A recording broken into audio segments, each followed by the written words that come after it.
Big Arc Burger isn't just for eating, it's actually a tiny alien spaceship. After school, Jack and Sam rush straight to the shop. McDonald's to try out the new Big Arc Burger, the latest menu item rumored to be so big it bursts out of the box. As soon as the staff brought it over, both of them were stunned by the giant-sized burger with a yellow light shining out from the cheese layer. But when Jack reached out to grab the top bun, it automatically flipped open with a loud engine roar and a burst of white smoke. Instead of lettuce and juicy meat, they saw a tiny green creature in an employee uniform piloting a hamburger-shaped spaceship inside. The tiny alien wasn't there to take over the world. Instead, it fired a blue laser beam that instantly sucked up all the french fries from their tray into its ship. Then, in a flash, it shot up through the restaurant ceiling and disappeared without a trace. The two boys were left sitting there, mouths agape in shock, without having taken a single bite of their burgers. And on top of that, their french fries had been stolen right out from under them, leaving them totally bewildered. The gigantic T-Rex predator wasn't chasing after the kid to eat him, but just wanted to return his toy. One evening after school, Jake and Lucas cut through the dense pine forest behind their village to look for a lost baseball. A strange fog rolled in, transforming the surroundings into a prehistoric jungle.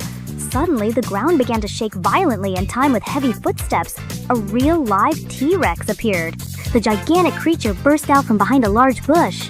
The two of them turned and ran for their lives, leaping over logs and scrambling through a thicket of giant ferns in a panic, until Jake tripped over a root and tumbled to the ground. Jake squeezed his eyes shut, bracing himself for the worst, but instead of being mauled, he felt a rough nose gently nudge his cheek. When he opened his eyes, the sight before them left both of them stunned. The giant T-Rex was sitting there calmly. It opened its mouth and dropped a slobbery baseball right in front of Jake, while its tail swung back and forth, knocking down trees all around. The beast didn't want to eat the kids. It just wanted someone to play catch with. The most dangerous red button on the Supreme Leader's desk. In reality, it's actually there to call for his favorite dessert. Kevin won the annual essay contest and received a very special prize. He was taken to the big white mansion in the heart of the capital. He was escorted the entire way by stern-looking agents in black suits and dark sunglasses. Kevin was brought into the luxurious Oval Office. He was thrilled as he sank into the big leather chair behind the magnificent carved wooden desk. While spinning the chair and looking around the room, Kevin's eyes caught sight of a small wooden box on the desk. When he opened it, he found a shiny bright red button inside. Being a mischievous elementary school kid, his eyes widened and he decided to reach out and press the button with all his might. But there was no alarm or soldiers rushing in. Suddenly, the wooden door slowly swung open. A chubby chef wearing a tall hat wheeled a silver cart right up in front of him. If this was a national-level secret command code, then it must be the tastiest order ever given, because on the cart was a giant chocolate-drizzled ice cream sundae. Kevin grinned from ear to ear. He now realized that the ultimate power of a national leader is being able to order ice cream to eat whenever you want. Max, the scout mastermind, led his friends on a trek through the forest using an ancient compass he dug up behind the school. He was convinced it was a treasure map. The deeper they went, the thicker and scarier the trees became. Suddenly, a huge dark shadow, looking like a giant bear, appeared and blocked the path. Max didn't hesitate. With his top-notch scout skills, he grabbed a rope and quickly tied a snare, catching the bear in the blink of an eye. His friends stood there with their mouths wide open, then burst into applause for his legendary bravery.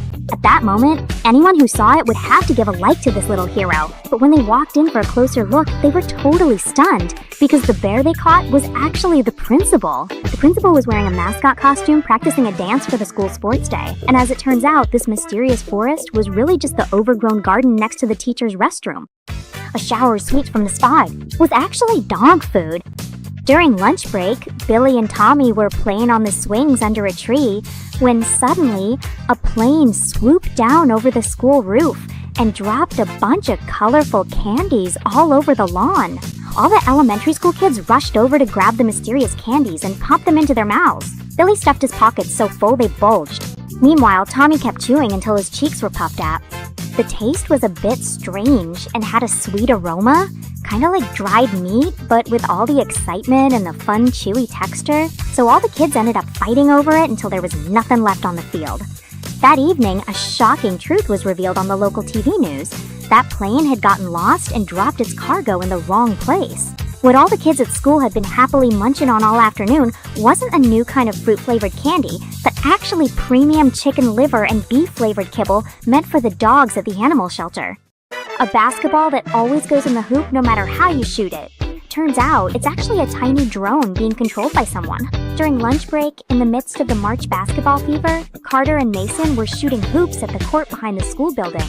Suddenly, a glowing orange basketball dropped from an oak branch with a thud.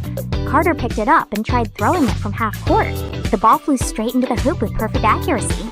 The two boys were beyond excited, taking turns tossing the strange basketball from every corner of the court. No matter if they threw it randomly or with their eyes closed, it would always weave its way into the basket every single time, as if it were alive. The two of them jumped up and hugged each other in excitement, thinking they had discovered a secret item that would make them the next sports superstars. Then another kid walked over, laughed, and said, "That's actually a drone I'm controlling." The surface of the basketball split open, revealing 4 propeller blades and a clear camera lens hidden inside. It wasn't a cutting-edge AI basketball after all, but a spherical delivery drone being remotely controlled. The drone's owner asked for it back and immediately walked away, leaving Carter and Mason standing in the middle of the court, mouths agape.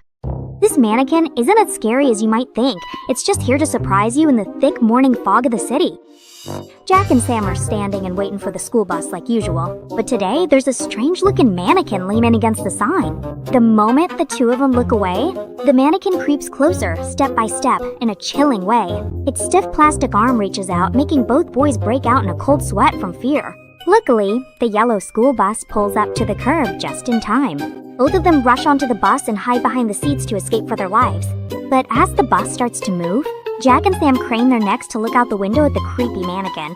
What they see leaves them speechless. The mannequin slowly takes off its plastic head, revealing the smiling face of the principal, who had secretly dressed up to prank the kids for Halloween. And to top it off, he even waves goodbye to them.